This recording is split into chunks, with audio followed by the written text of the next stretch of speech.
pledge allegiance to the flag of the United States of America and to the republic for which it stands, one nation, under God, indivisible, with liberty and justice for all. Salute the flag of the state of New Mexico as the symbol of perfect friendship among united cultures. Larry, would you give us our invocation? Our Heavenly Father, as we come here this morning, we just pray that you will bless this group, bless this commission. And Father, right now we just ask that you will lift up the Steve's family as they suffer through this death. And Father, just give them peace and comfort. And Father, for all those who have lost lives because of this virus, we ask that you will lift them up and bless them in a special way. Father, be with this commission this morning as we make decisions that affect everyone. Be with our state, be with our nation. Forgive us of our sins. Thank you for your grace and your mercy. In Jesus' name we pray. Amen. Amen. Okay, public comments be read by Hal Davis. I have a few. Walmart glasses here.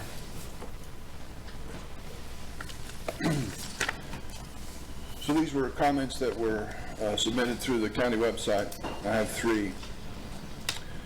Jarrett Turner, unprecedented times call for unprecedented actions. While I'm sure many citizens appreciate an attempt to open up government facilities and courts, that's not the priority. Whether you want to believe it or not, we're in the fight of our lives. We have been bullied and cowed into submission by a petty tyrant who has no intention of ever relenting. Got that? She's never going to relent. Doesn't matter how many times we make a plea. She's using our moral uprightness to shame us. Who wants to be responsible for killing Grandma, right? But bullies can't be made to play nice. The only way to deal with a bully is to hit back. And right now, I see zero interest from politicians and unelected bureaucrats to do just that. Fighting back requires a willingness to lose something, sometimes everything. Current and former military members understand this concept, but unfortunately most politicians have not a clue what this means. My advice is to start with the word no. We're not locking down. We're opening schools. We're ending this madness. Dare her to do something about it. If she threatens to withhold funding, then tell her you've already informed Oxy, Devon, and Marathon. They don't have to submit royalty payments. Tell her to send the state police. Tell her to send the guard. These are the types of actions needed. We cannot and will not live through another year, much less 2 years of this tyranny. We are asking you, begging you to do something bold. We, the citizens of Eddy County, are behind you. Take courage and act. This next one is from Stacy Turner. Many infectious disease epidemiologists and public health scientists have grave concerns about how the current lockdown policies are producing devastating impacts on short and long-term public, physical, and mental health. To look at COVID-19 as the sole concern for the people in Eddy County is to ignore the 10 plus other areas of life that are negatively being impacted, such as unemployment, job loss, reduced wages, business closures, isolation, and extreme stress being introduced or being induced by the panic being spread. Keeping students out of school is an injustice as is manipulating the populace through fear to comply into compliance in hopes of being good enough to get their lives back. Fortunately, our understanding of the virus has grown. You are no longer being asked to make decisions on limited data we had in March. As immunity builds in the population, the risk of infection to all, including the vulnerable, falls. There is an extremely high case survival rate of 99.8% for the majority of the population, and these lockdown measures are not needed. We are asking you to use current data, and those who are not vulnerable should immediately be allowed to resume life as normal. Schools and universities should be open for in-person teaching. Extracurricular activities such as sports should be resumed. Young, low-risk adults should work normally rather than from home. Restaurants and other businesses should open. Simple hygiene measures such as hand washing and staying home when sick should be practiced by everyone. This allows society as a whole protection conferred upon the vulnerable by those who have already built up herd immunity. We are asking that our county opt out of the mandated lockdowns and testing because the devastating impacts mentioned above far outweigh the perceived benefits. Manipulating businesses to mandate testing and tracking to remain open is wrong. As county commissioners, you manage the county budget and finances. Find a way to redirect the rich resources from our area to free us from the governor's tyrant hands. Enlist the sheriff and police departments to refuse to enforce victimless crimes where politicians and the government are attempting to legislate morality. Please represent the people, not the politics. You are an arm of our defense. Drastic action. Drastic times call for drastic measures, and we are asking you to take action. Start by saying no. Band together with other counties in our state and refuse to participate as other counties in this nation are standing up and saying no. Other counties will join you. Be the leaders to help us take back our freedom. The citizens of Eddy County are in this fight with you. Stacy Turner, New Mexico business owner and mother of 3. This one is from Elisa Hodgson. I implore you to take action to protect Eddy County citizens from the destructive lockdown mandates. New Mexico businesses are closing. Hardworking parents are losing their jobs. People with disabilities aren't receiving adequate care or services. Children aren't receiving adequate education. Suicides are increasing. These are just a few general examples of the collateral damage of Governor Grisham's tyrannical use of emergency powers. Behind each example are thousands of individuals negatively impacted by the unscientific lockdown. We have tolerated our lives being systematically dismantled and liberties systematically stripped away under the guise of safety and protecting others. I have 3 children. McKinley is 7 and in 1st grade. Hunter is 2 and Hudson is 3 months old. We decided to homeschool McKinley in order to provide a consistent educational and social experience and avoid being held hostage by the ever-changing whims of the governor.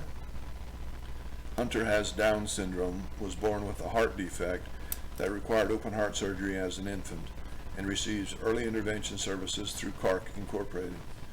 Children receive these services from birth to 3 years of age, a very crucial window of time for development and therapy that we can never get back. But Hunter has not received in-person services since March. Instead, we have been meeting through Zoom. Can you imagine how effective physical, occupational, and speech therapy are through a computer screen? For a 2-year-old, no less. Meanwhile, children in other states have continued receiving these services in person throughout this time.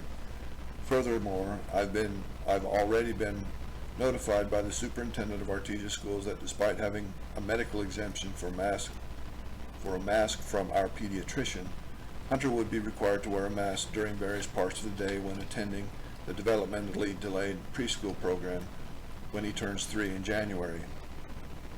The lockdown and mask mandates are harmful to individuals in an endless variety of ways. Medical and educational decisions are not one size fits all.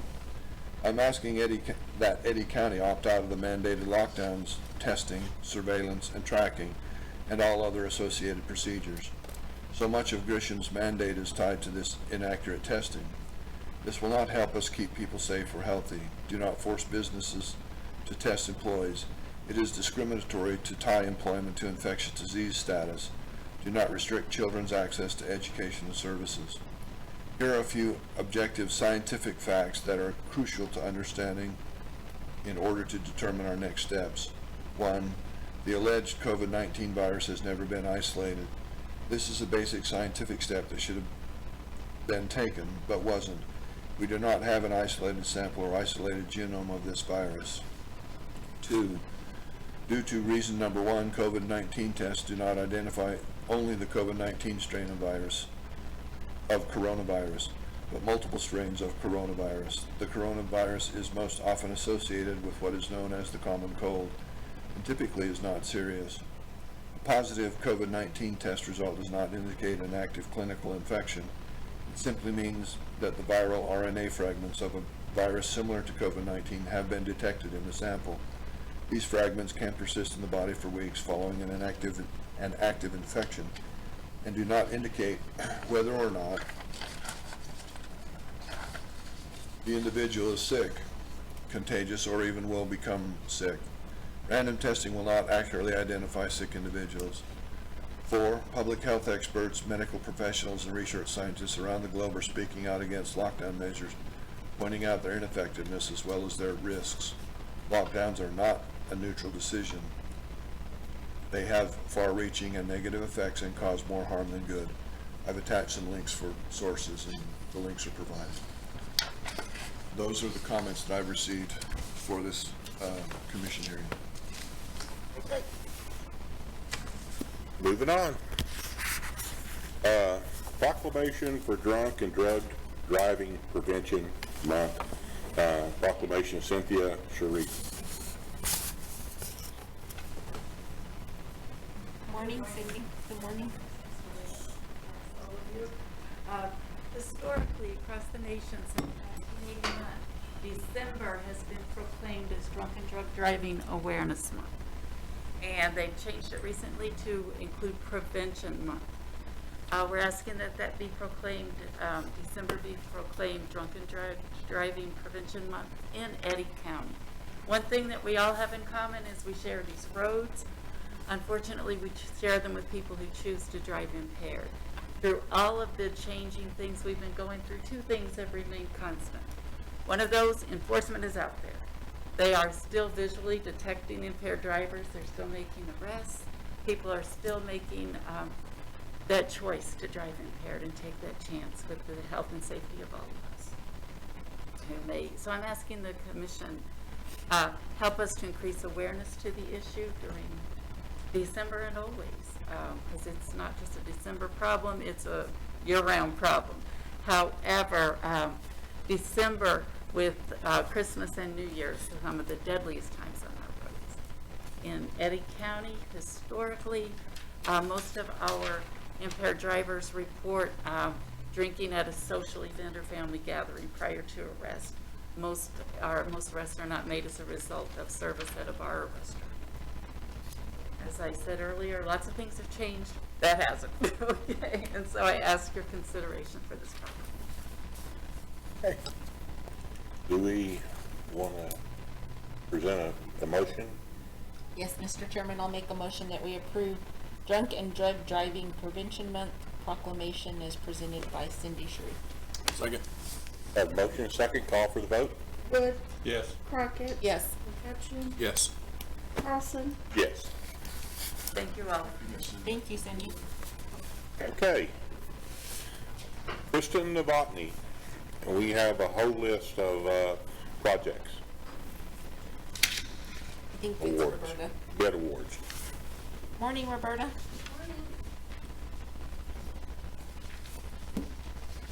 And Jason, too.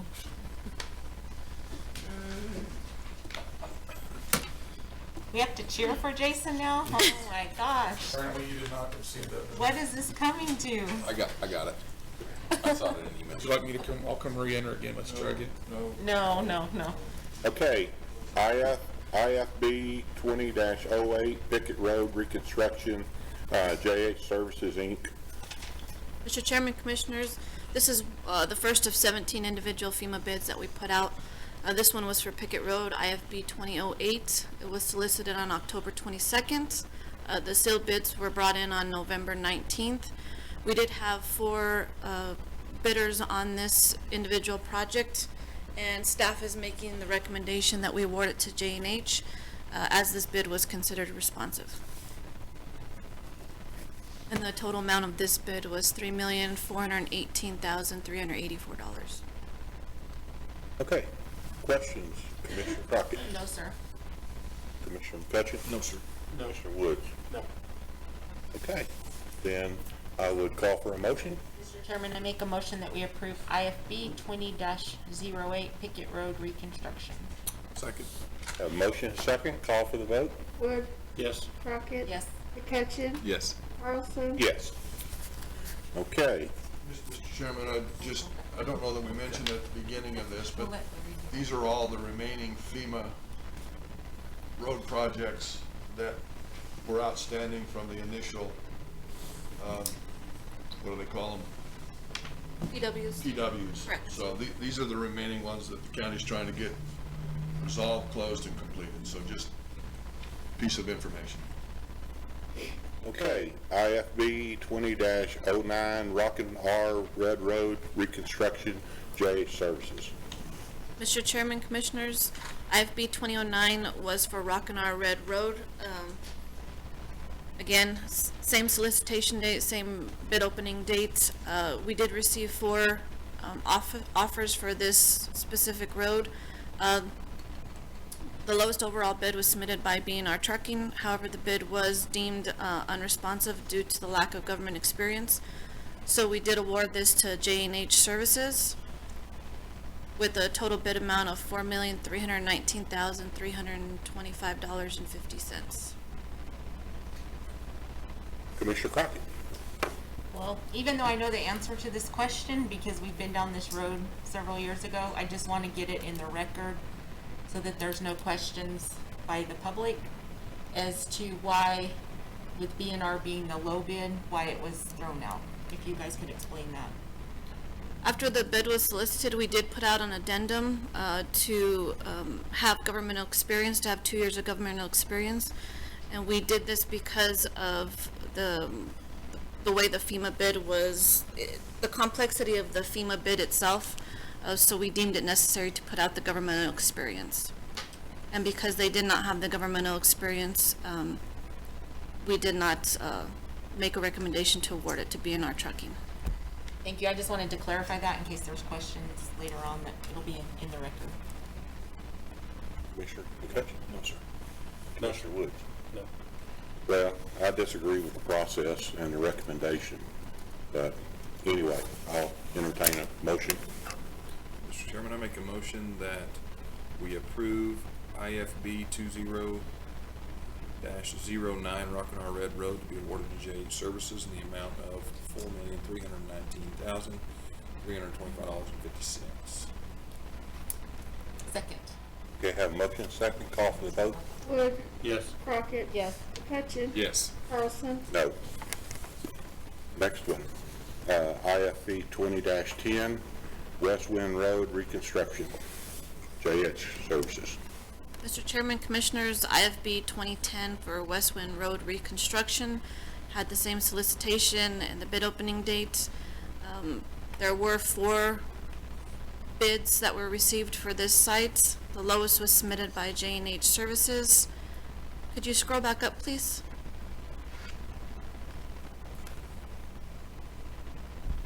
Go down a little bit, please. And staff is making a recommendation for award. Can you scroll back up, please? You could just leave it on this screen, just so I could see the amount, because I can't read the handwriting. $1,055,914.80.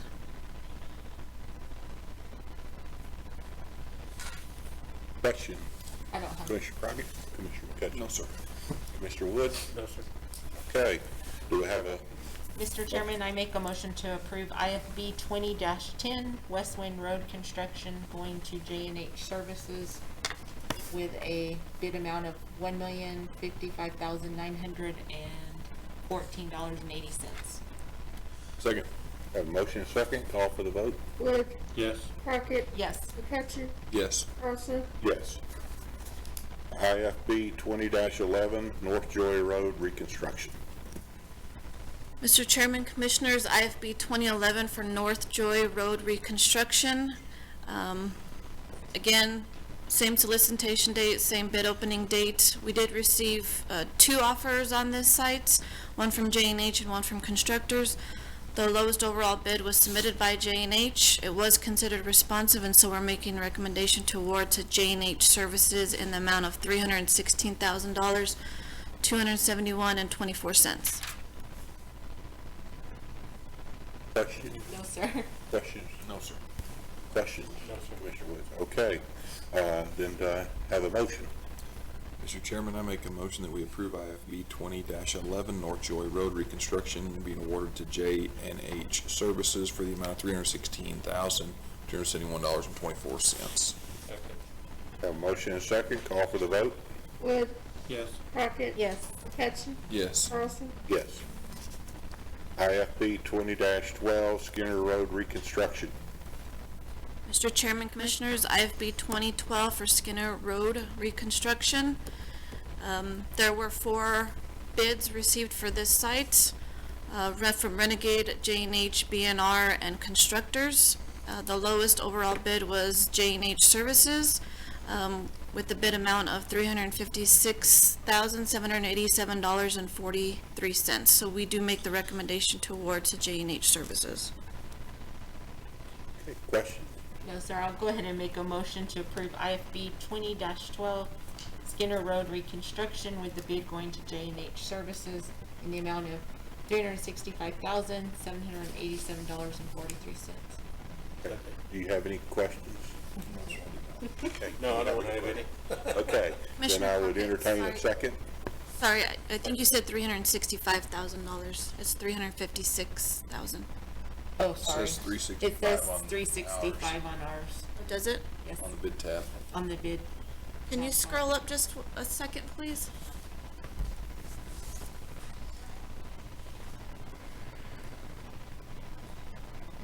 Okay. Down. That is an error then, so you're correct. 365. 365,787.43. We read the other one, we'd save a little money. Roberta would have been coming back for a change. No changes. Okay. Then, we already have a motion, I entertain a second. Second. Okay, call for the vote. Wood, Yes. Crockett, Yes. McCutcheon, Yes. Carlson. Yes. IFB 20-13 Means Road reconstruction. Mr. Chairman, Commissioners, IFB 2013 for Means Road construction. There were 5 bids that were received for this particular site. Again, the lowest overall bid was submitted by J&H Services with a total bid amount of $1,418,937.60. So we do make the recommendation to award to J&H Services. Okay? Questions? No, sir. Questions? There is quite a bit of disparity in this number as well. I mean, you guys have talked J&H, they're good at they're $600,000-$700,000 lower than everybody else. Yes, we have. They're good with it? Okay. I met all the qualifications, everything's good on this one as well. Okay. Yes. Okay. Questions? No. Okay. Entertain a motion. Mr. Chairman, I make a motion that we approve IFB 20-13 Means Road Reconstruction, J&H Services for the amount of $1,418,937.60. Have a second? Second. Okay, motion and second. Call for the vote? Wood, Yes. Crockett. Yes. McCutcheon. Yes. Carlson. Yes. Okay, IFB 20-14 Half Hitch Road reconstruction. Mr. Chairman, Commissioners, IFB 20-14 for Half Hitch Road. There were 4 bidders for this specific site. The lowest overall bid was submitted by J&H Services with a total bid amount of $1,174,706.25. It was deemed responsive, and therefore staff is recommending J&H Services for this bid. Okay. Any questions? No, sir. Questions? No, sir. No, sir. Okay, I have the same question that Commissioner McCutcheon had on the last one. There looks like there's about $600,000-$700,000 worth of difference in this. Are they good with their bid? Yes. Okay. Can I entertain a motion? Mr. Chairman, I make a motion that we approve IFB 20-14 Half Hitch Road Reconstruction, J&H Services for the amount of $1,174,706.25. Second. Sorry, Susan, that was your turn. Motion and second. Call for the vote? I just love the name of that road. Wood, Yes. Crockett. Yes. McCutcheon, Yes. Carlson. Yes. Okay, IFB 20-15 Deer Canyon Road reconstruction. Sorry, I was just waiting.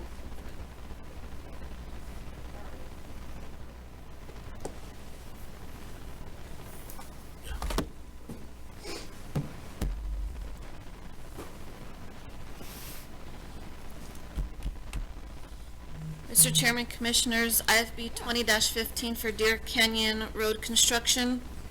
There were 3 bids that were received for this specific site. The lowest overall bid was submitted by J&H Services with a total responsive bid of $283,717.92. So staff does recommend award to J&H Services. Questions, Commissioner? I'll again ask the same question. They're okay, because that's a significant difference between the 3 bids. Yes, ma'am. Yes. No other questions, Mr. Chairman. Okay, do we have a motion? Mr. Chairman, I make a motion to approve IFB 20-15 Deer Canyon Road reconstruction going to J&H Services in the amount of $283,717.92. Second. Okay, have a motion and a second, call for the vote. Wood, Yes. Crockett, Yes. Hutchins, Yes. Carlson, Yes. Okay, IFB 20-16 Flat Valley Road reconstruction. Mr. Chairman, Commissioners, IFB 20-16 for Flat Valley Road construction. There were 5 bids that were received for this specific site. The lowest overall bid was submitted by J&H Services. And the total amount is $79,790.00. So staff does make the recommendation to award to J&H Services. Okay, questions? No, sir. Questions? No. I entertain a motion. Mr. Chairman, I make a motion that we award IFB 20-16 Flat Valley Road reconstruction to J&H Services, to J&H Services for $79,790.00. Have a second? Second. Have a motion and a second, call for the vote. Wood, Yes. Crockett, Yes. Hutchins, Yes. Carlson, Yes. IFB 20-17 North Lake Road reconstruction. Mr. Chairman, Commissioners, IFB 20-17 for North Lake Road reconstruction. There were 4 bids received for this specific site. The lowest overall bid was submitted by B&R Trucking in the amount of $28,699.40. It was deemed responsive, and therefore staff is recommending award to B&R Trucking. Question? Just again, or did you talk to them? Yes, we did.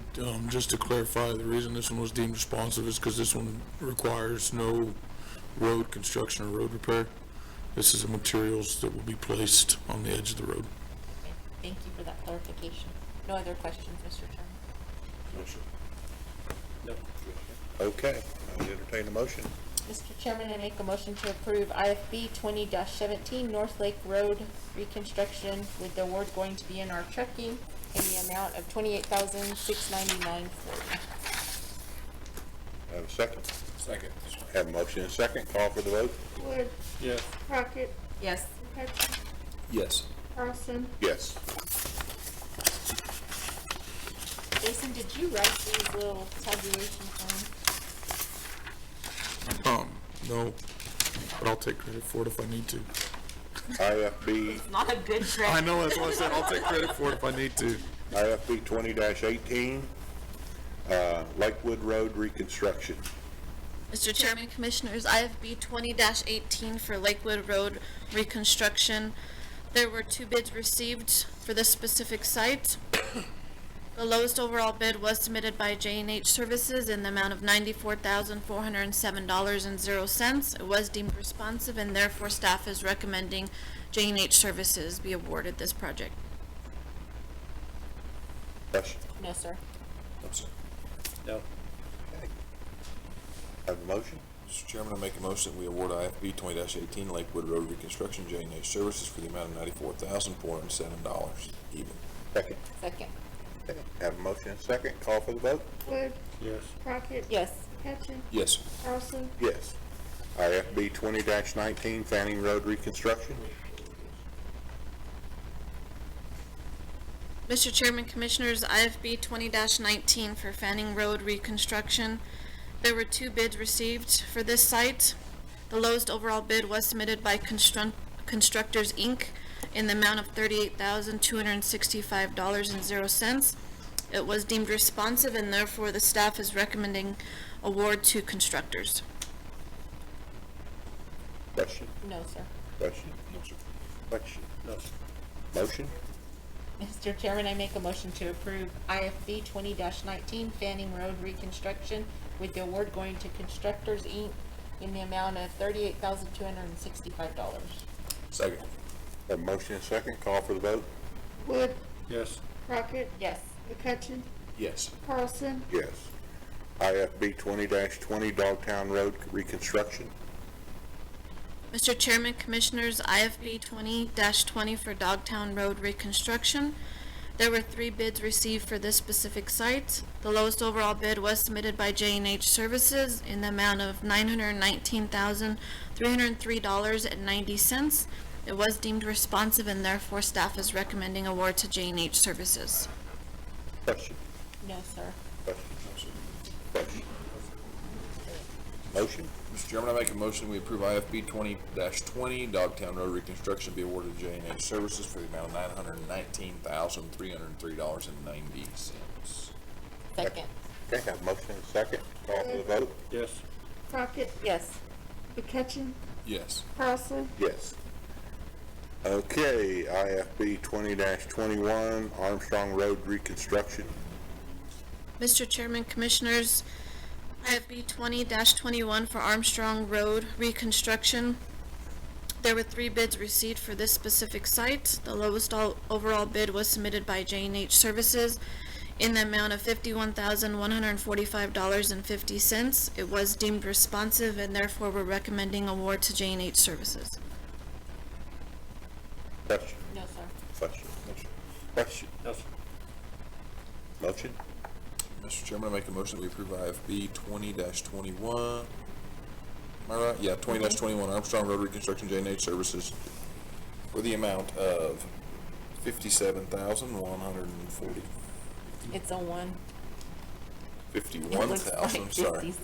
$51,145.50. Second. Have a motion and a second, call for the vote? Wood, Yes. Crockett, Yes. McCutcheon, Yes. Carlson, Yes. 20-22 Dark Canyon Road reconstruction, Constructors, Inc. Mr. Chairman, Commissioners, IFB 20-22 for Dark Canyon Road reconstruction. There were 2 bids received for this site. The lowest overall bid was submitted by Constructors in the amount of $66,886.90. It was deemed responsive, and therefore we are recommending award to Constructors. Question? No, sir. Question? No, sir. Question? No, sir. Motion? Mr. Chairman, I make a motion to approve IFB 20-22 Dark Canyon Road reconstruction with the bid going to Constructors, Inc. in the amount of $66,886.90. Second. Motion and a second, call for the vote? Wood, Yes. Crockett, Yes. McCutcheon, Yes. Carlson, Yes. Marathon Road 20-23 reconstruction. Mr. Chairman, Commissioners, IFB 20-23 for Marathon Road reconstruction. There were 2 bids received for this specific site. The lowest overall bid was submitted by J&H Services in the amount of $146,303.74. It was deemed responsive, and therefore staff is recommending award to J&H Services. Okay. Question? I don't have any. Question? No, sir.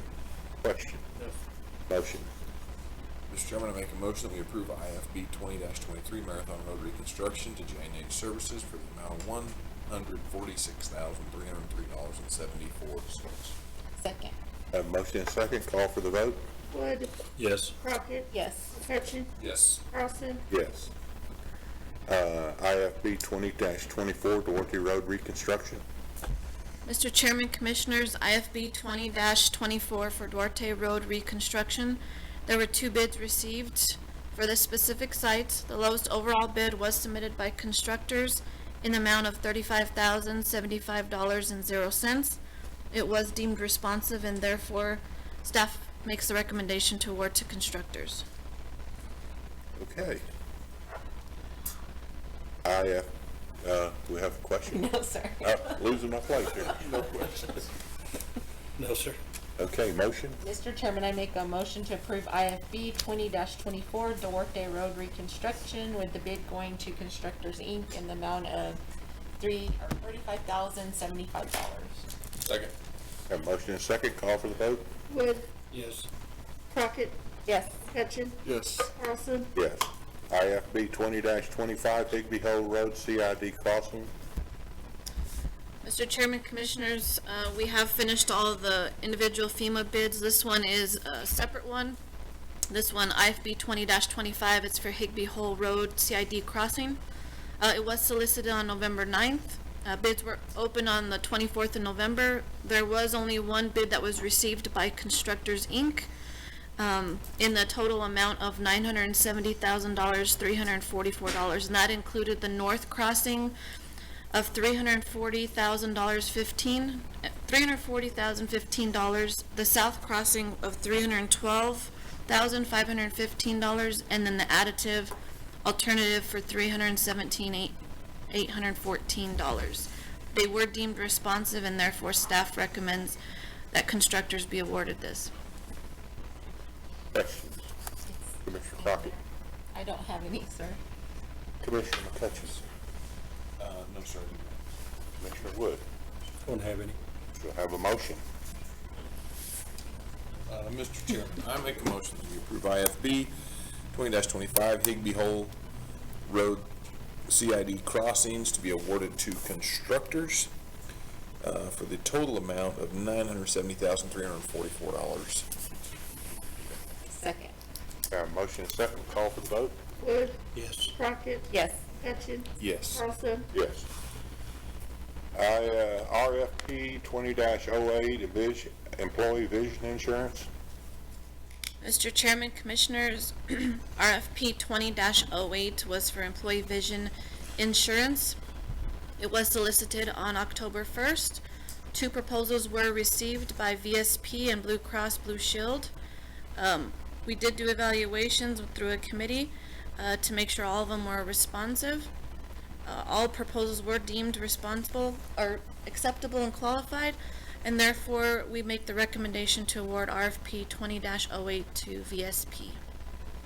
Question? No, sir. Question? Question? No, sir. Motion?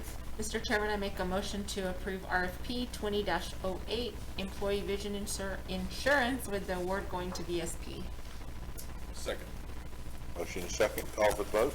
Wood, Yes. Crockett, Yes. McCutcheon, Yes. Carlson, Yes. Okay, moving on to the training. Woo, we did it. Thank you. Approve commission meeting Thank you, minutes guys. for November the 3rd, 2020. Any questions or corrections? I do not have any, Mr. Chairman. Thank you. No, sir, I do not. No. Okay, take a motion to approve then. Mr. Chairman, I make a motion that we approve the commission meeting minutes for November the 3rd. Second. Have a motion and a second, call for the vote. Wood, Yes. Crockett, Yes. McCutcheon, Yes. Carlson, Yes. Commission meeting minutes for November 17th, 2020. Any corrections or comments? I don't have any, Mr. Chairman. No, sir. Sir. Okay, I'd entertain a motion. Mr. Chairman, I make a motion to approve the commission meeting minutes for November 17th, 2020. Second. Have a motion and a second, call for the vote. Wood, Yes. Crockett, Yes. McCutcheon, Yes. Carlson, Yes. Moving on, expense approval report, October 2020. Do we have any items that we'd like to pull and look at, or any questions or comments? I did not have any, Mr. Chairman. No, sir. Sir. Okay, I entertain a motion. Mr. Chairman, I make a motion to approve the expense approval report for October 2020 as presented. Second. Do we have a second? Second. Okay. We have a motion and a second, call for the vote. Wood, Yes. Crockett, Yes. McCutcheon, Yes. Carlson, Yes. Purchase card report, October 2020. Any questions, items to pull, or comments? I did not have any, Mr. Chairman. No, sir. No, sir. Okay, do I have a motion? Mr. Chairman, make a motion to approve the purchase card report for October 2020. Second. Okay, have a motion and a second, call for the vote. Wood, Yes. Crockett, Yes. Hutchins, Yes. Carlson, Take a break for 5 minutes. Okay. Yes. Okay, we have our representative Townsend here to visit with us, but, before we do that, can we take a 5-minute break? Yep.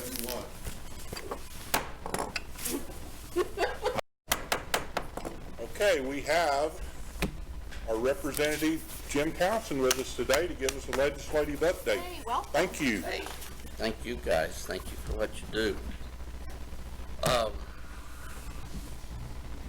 Legislature was a one-day session, 2 bills in 1 day. So that should mean in the next 60-day session, we might get 120 through. But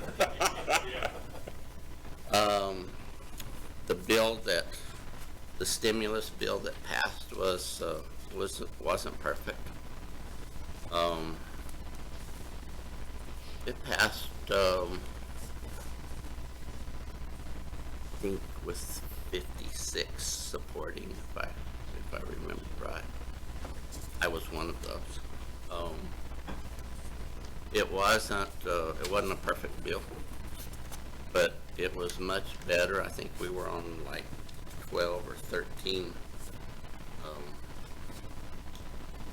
renditions by the time we got a bill to the floor. It was a much better bill. It's $330 million of stimulus, about these round numbers. $194 million was in unemployment benefits. About $100 million, exactly $100 million was in small business loans. There's some little money for rental assistance. There's some food bank money in it, $5 million.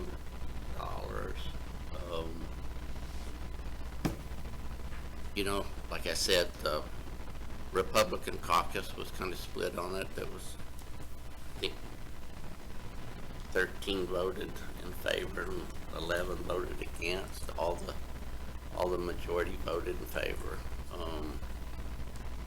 which I would expect. It was the governor's stimulus bill. They would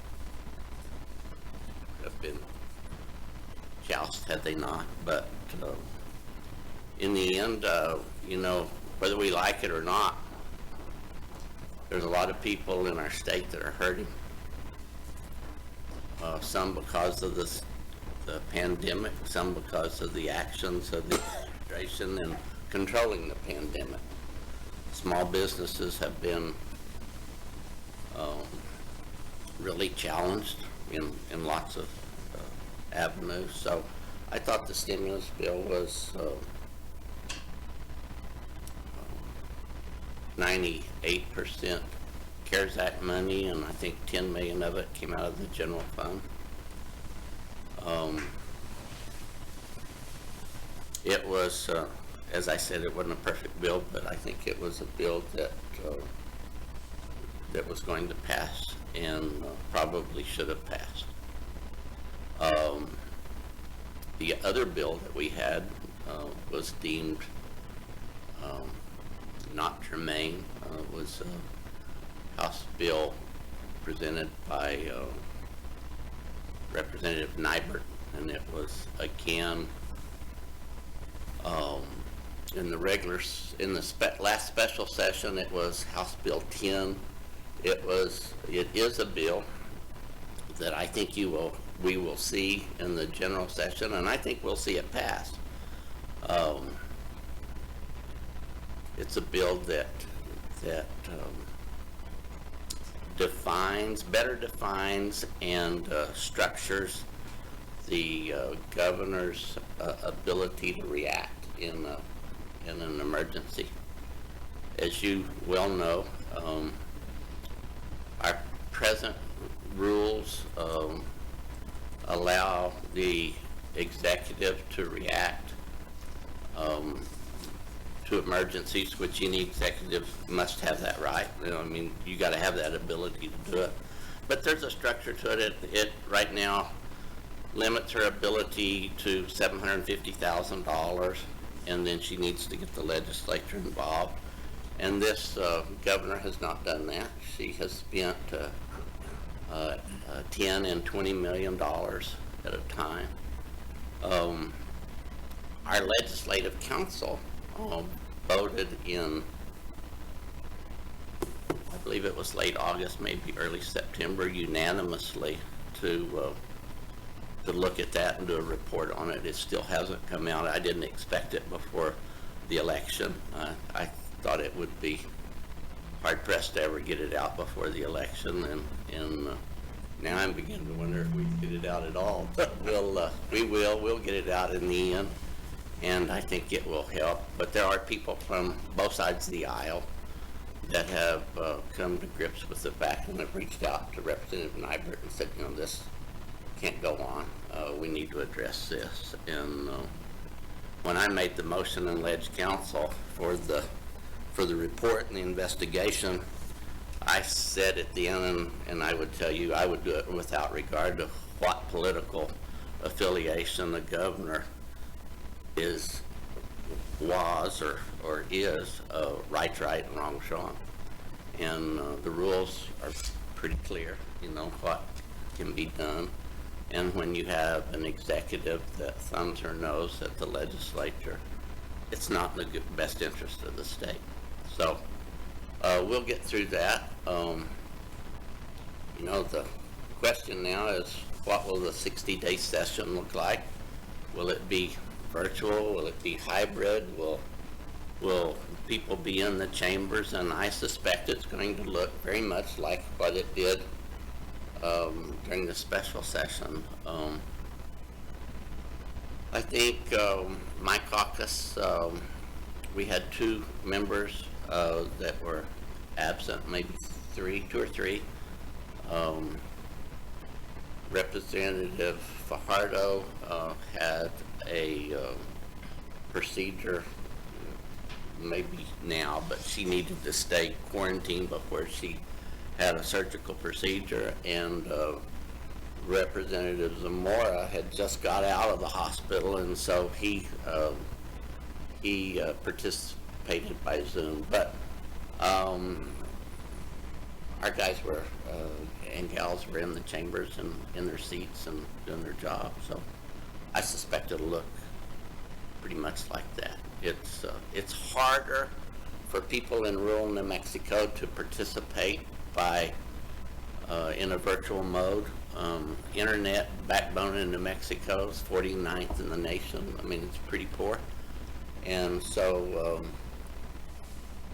I know if you're in Albuquerque or Santa Fe, you can't imagine not having 1 gig of up and down speed, but we operate at much less than that in many parts of the state. So it's just easier to go and sit in on it than it is to be frustrated trying to get reconnected and missing out on votes, and just doesn't work. But the session was, many points had been worked out before we got there. I would tell you that the speaker and I had multiple conversations going into the session, which is always good. And it was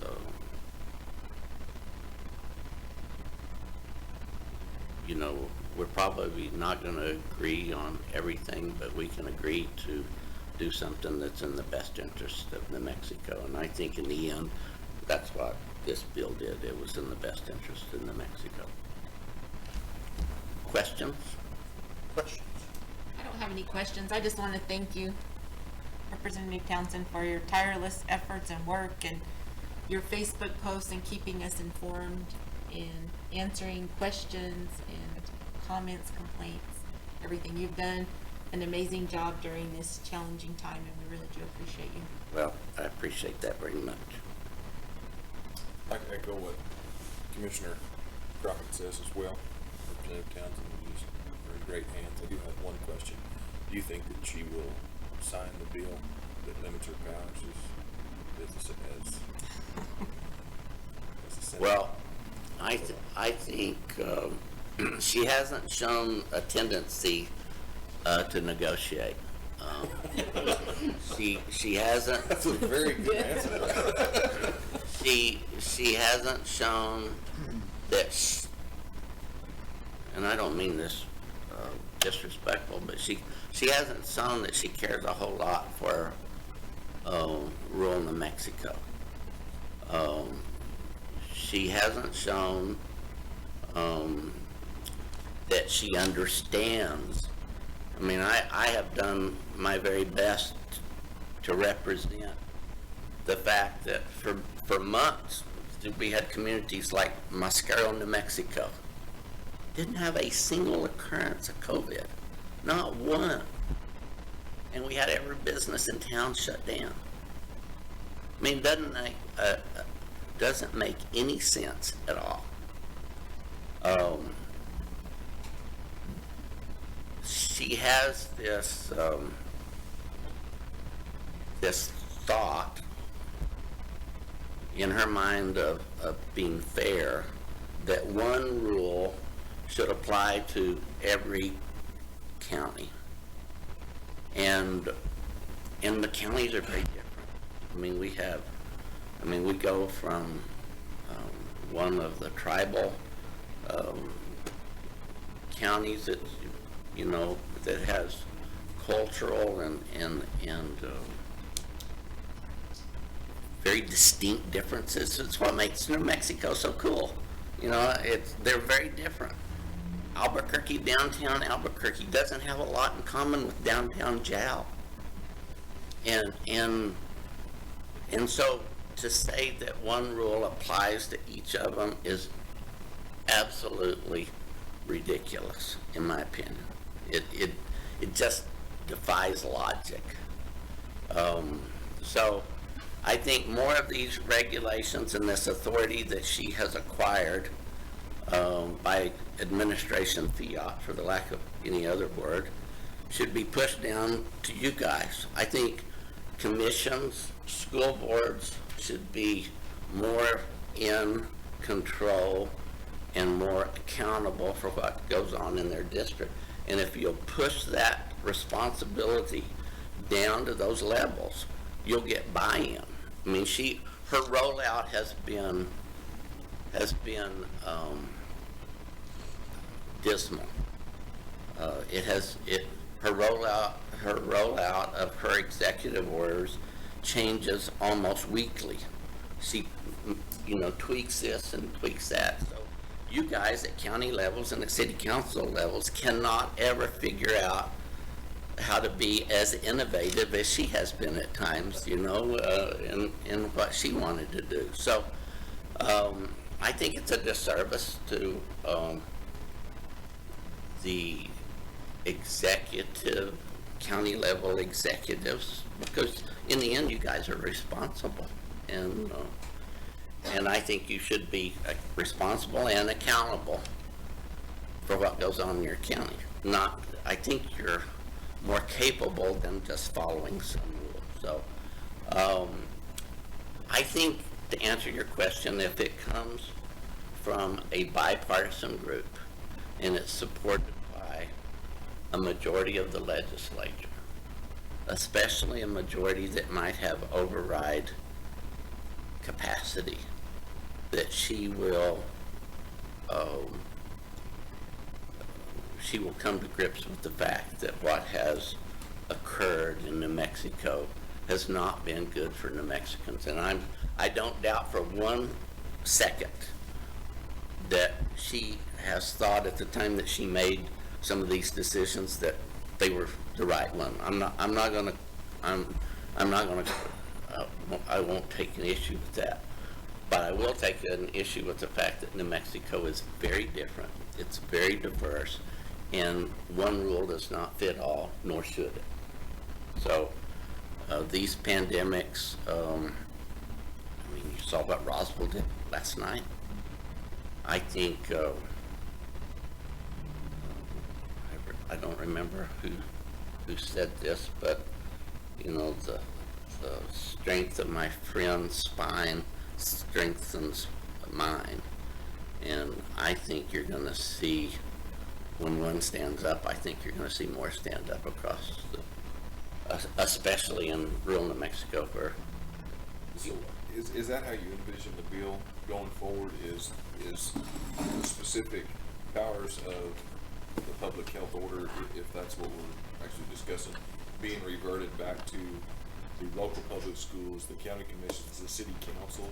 Is that how you see that bill going forward, or is it just kind of an, I don't want to say participation, but kind of? Well, I hope that it ends up, Commissioner, in that light, where we drive down responsibility and decision-making to local levels.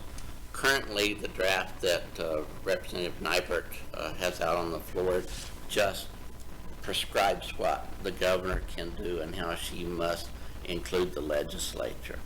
I think the $750 is probably light on addressing any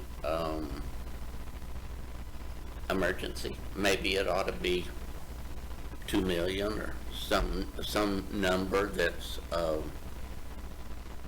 more in tune with today's economics. But there's absolutely no reason that bodies like yourself and certainly the legislature should not have been drawn into the process within 30 or 45 days.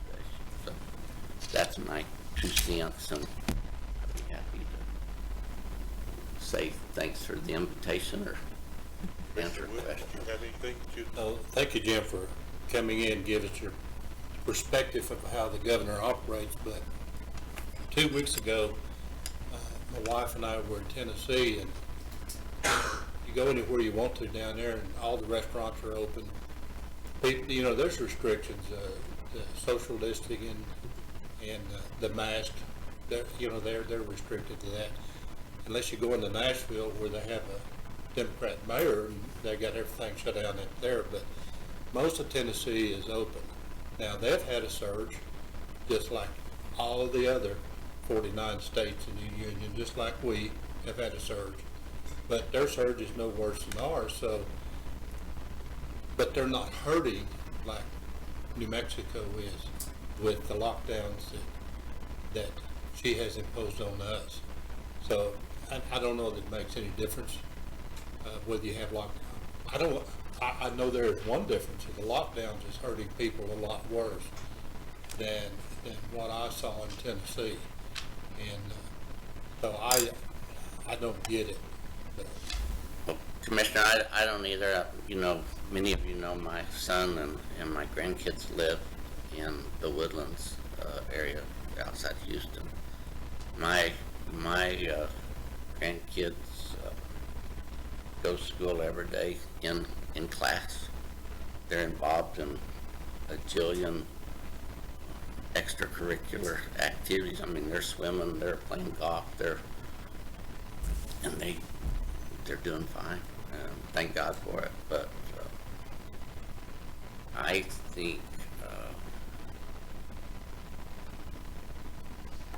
think some people just have the burning desire to be in charge and think they can control the virus. And in the end, that we all know that this thing started less than a year ago in a province of China, and here it is. I mean, I had it. I mean, Paula had it.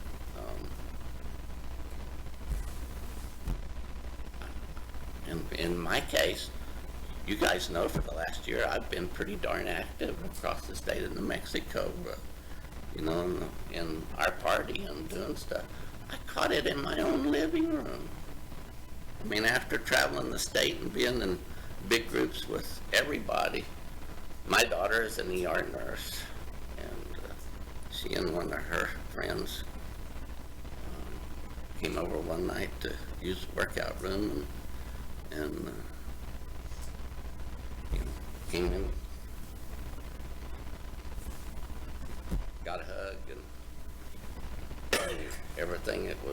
one on and left COVID with me when they left, so, you know, but we got over it. We had good doctor care, and Dr. Pocket did a great Well, job. I think that was one thing I saw down there was Friday night football. Yeah. They're in their playoffs, and I thought, you know, we haven't even had a soccer game or nothing else.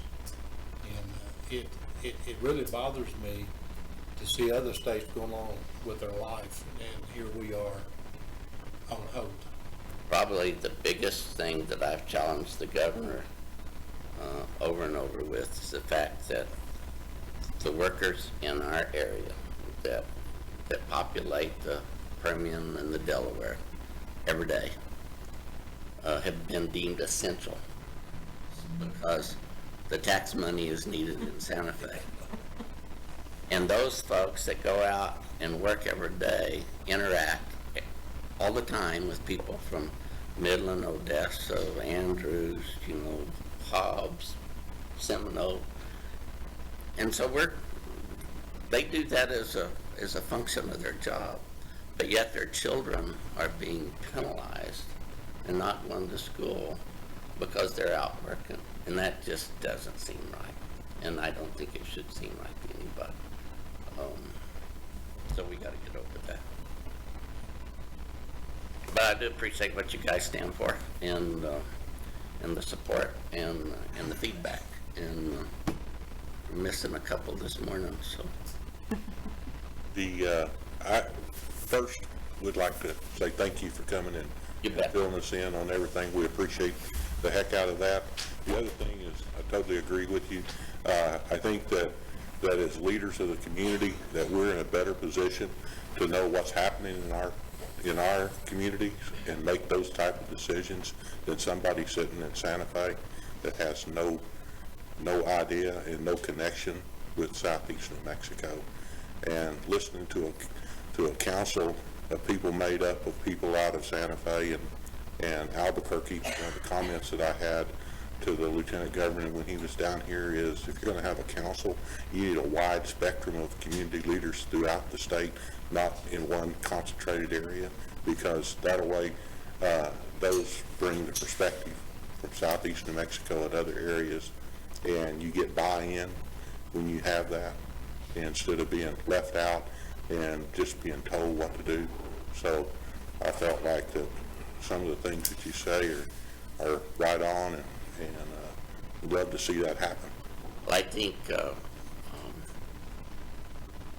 think Howie, and I told this to the lieutenant governor.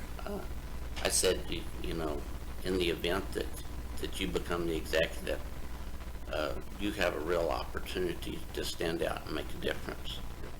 And I don't think he can compete with the progressiveness of the present executive. I don't think he has that within him. I mean, he comes from Silver City. He has more rural blood in him. And so I told him, I said, I think he has the opportunity to make a real difference in New Mexico. And if he starts with that opinion and with that approach, I would be one of the first to reach across the aisle and shake his hand and try to help him get it done. Because in the end, we can play politics all we want to, but not at the expense of New Mexicans. Exactly. Well, thank you. You bet. Thank you, guys and gals. Make sure you tell us Paula we said hi. I will. Thank you. Thanks, Jim. Okay. Moving on, treasurer's report from information only. Okay. We got the treasurer's report. Budget versus actual, October revenues versus expenses. Roberta.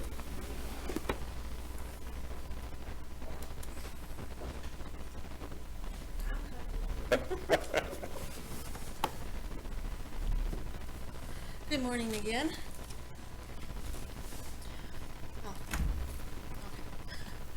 Mr. Chairman, Commissioners, for the October budget versus actual, we should be about 33% for October.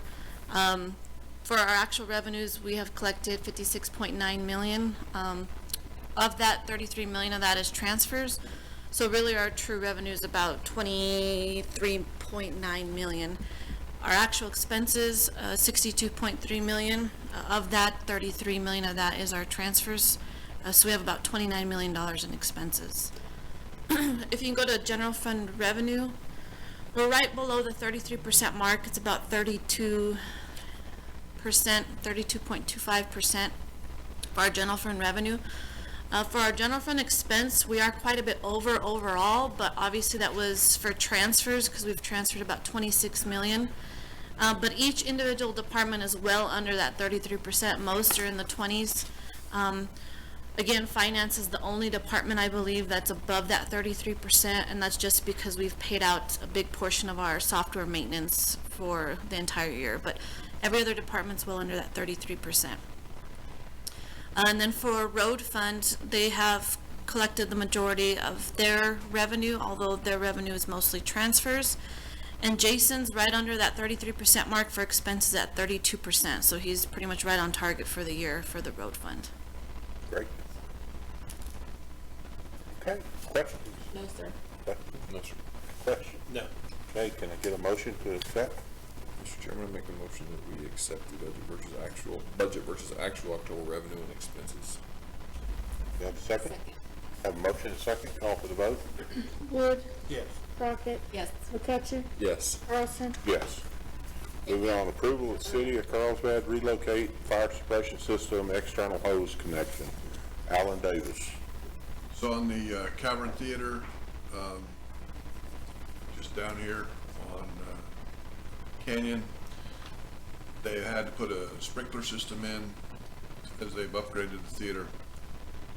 And what the architect has asked is if the county would have a problem, the main hose connection is on the front of the building for fire trucks to connect to augment the sprinkler system. And there's a concern that it sticks out in the sidewalk a little bit. And they've asked if they could just turn it around the corner on the southwest corner and have it stub out there. It's just, you turn it 90 degrees.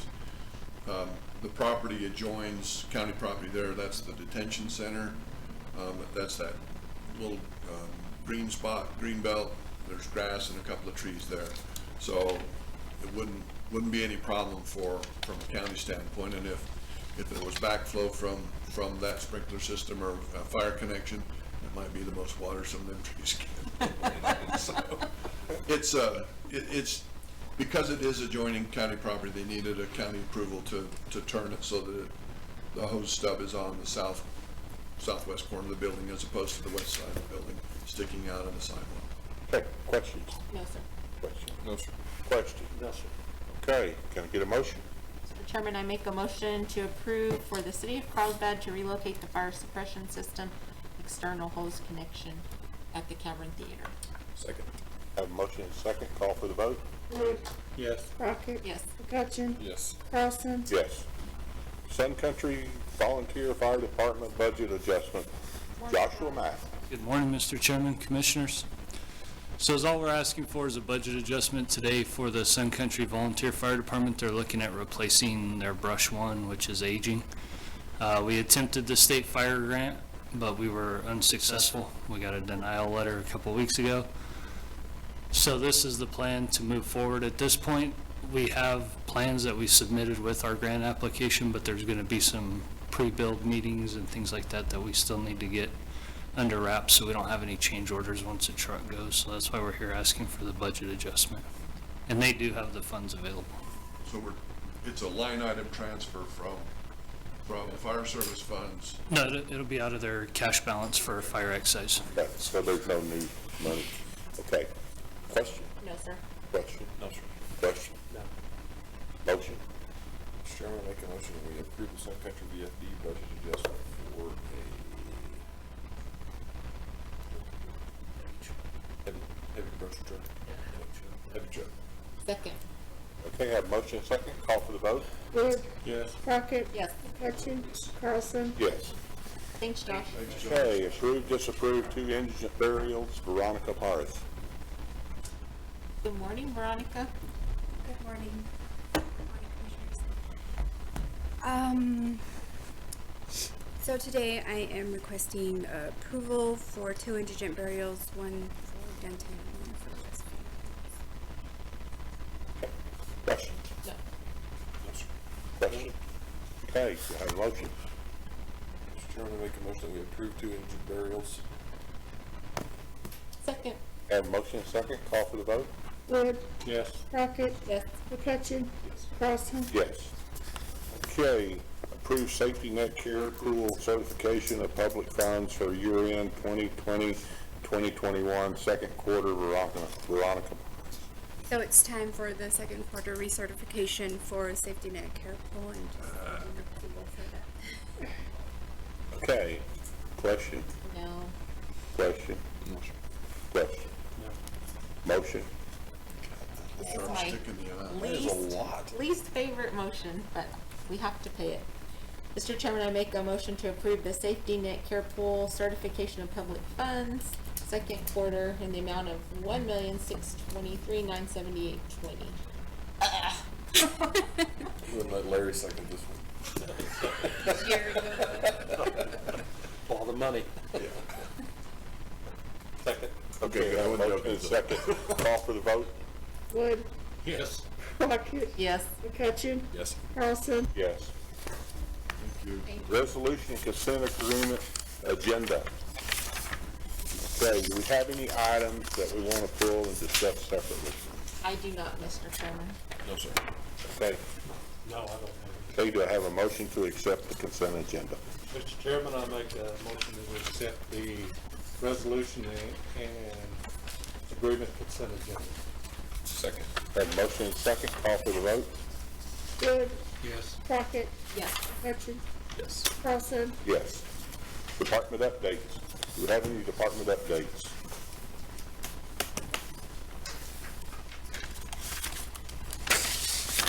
Couldn't get there. I'll be quick. I just wanted to let y'all know that in the consent agenda, Devon donated us a truck, so I just want to recognize them and thank them for their donation even in the hard times, so we appreciate it. It's going to be put to use. And then also we had scheduled for, his name is Frank Viscuso, he's recognized nationally as a leadership speaker for the fire service. He was scheduled to be here this week from back east. He was unable to make it because of all the COVID restrictions. So we actually have 5 opportunities this year via Zoom for our volunteers to get on, and today was the first class. It started at 9 o'clock this morning, so, and it's being recorded and it'll be available for the whole month. So it is, like I said, it's leadership-based stuff, so if anybody's interested in it, we will have a link on our website that anybody can go and watch, so. That's all I've got. Appreciate y'all.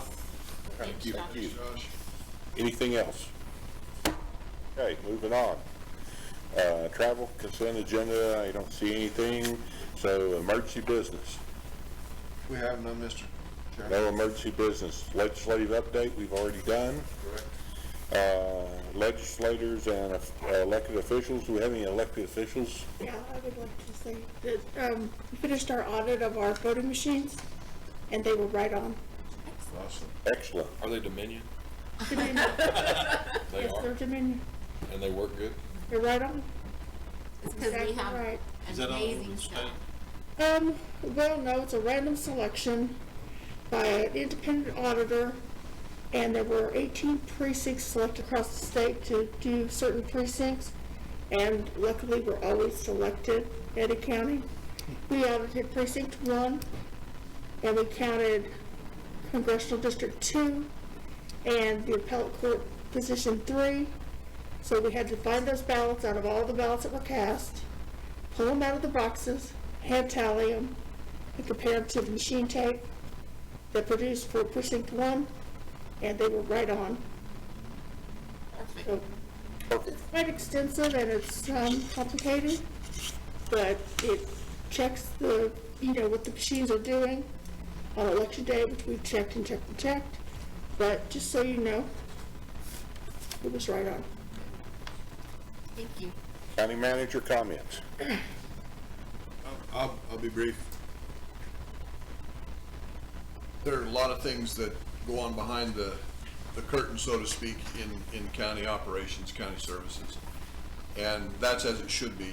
The commission needs to be focused on, the outward efforts of the county and helping improve services to the community citizens. But just for your information,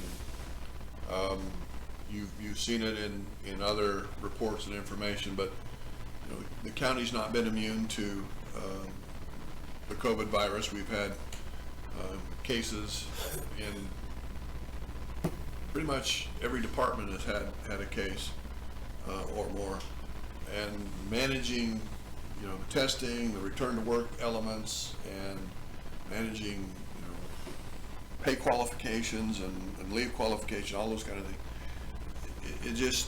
There's tremendous effort by multiple people taking care of that. The department heads and elected officials are working on that end as well to manage their staff. So I just want to thank them for recognizing and understanding what that takes and how to keep our workplace safe while still keeping the county's doors open and services to our citizens and community members. We've had some restrictions on access, but we've never denied any services that have been requested, and we've tried to accommodate everything that comes. We're in tax season, property taxes. The first installments due here in a couple of, was it the 10th? I think the 10th. 10th. So, there's been a lot of foot traffic coming in there. But again, the county's here to serve the citizens of the county. The doors are open and the services are being provided. As you've seen, there's a tremendous amount of work going on in Public Works, trying to take care of not just the FEMA aspects, but the day-to-day aspects, whether it's the Sandpoint landfill or road construction. The chairman has asked for an update of kind of an accounting for the calendar year. We'll present something along those lines at the next commission meeting. I'll try and consolidate it so that it's not a lengthy dissertation in the commission meeting, but the details will be in the agenda packet, so you'll have that information. But I would suggest that the county is firing on all cylinders, doing a great job in many and varied departments with their staffs in a huge, diverse number of ways. As Ms. Robin mentioned, they completed the polling exercise, one of the largest turnouts in a while, right? And it was all done safely. Everybody was accommodated, and everybody, we had one small tip over, but that was managed. But still, day in and day out, the detention facility, the sheriff's department, Public Works, facility maintenance. As Commissioner Wood mentioned in his invocation, we had an employee pass last week. Don't know the details other than he's gone. But that's part of life. Right? There's a lot of feedback comes to the county about what can we do to change the landscape that we find ourselves in. You heard some public comments this morning. There's a lot of frustration out there. So trying to find ways that would help advocate for change, advocate for improvement, that's the path we need to be on and looking towards. So I thank you for your support. I thank you for your leadership. I thank you for your willingness to serve in this capacity. I appreciate it. Okay. Commissioners. I don't have anything. I just wanted to let everybody know that the Judge Romero's district judge position, the governor has to make that appointment by December 11th. So I know we are all looking forward to getting a new judge in there because those cases are just piling up and it's keeping people inside the detention center that could be let out. And the two final names were Denise Madrid-Boyer and Eileen Reardon. So between those two, one of those two will be the next district court judge to replace Judge Romero. Then Mr. County Manager and I continue to be on a lot of little committees that take up a significant amount of our time during the week, but they're good committees and don't really have anything new to report on those. Commissioner McCutcheon. Commissioner Wood. I just, this past week on Thanksgiving Day, I had a friend, close friend who passed away from, and he come down with COVID and ended up in the hospital almost a full month. But this guy wore his mask religiously. Of course, he was the tester out at Flexi that did all the testing for the COVID for the students that come in, for the staff. And he was healthy. He was in good health. So, this stuff affects not only the old and maybe the elderly with medical problems, but this guy was in really good health. And then the director out of Flexi is also in the hospital with kind of the same symptoms he had. But,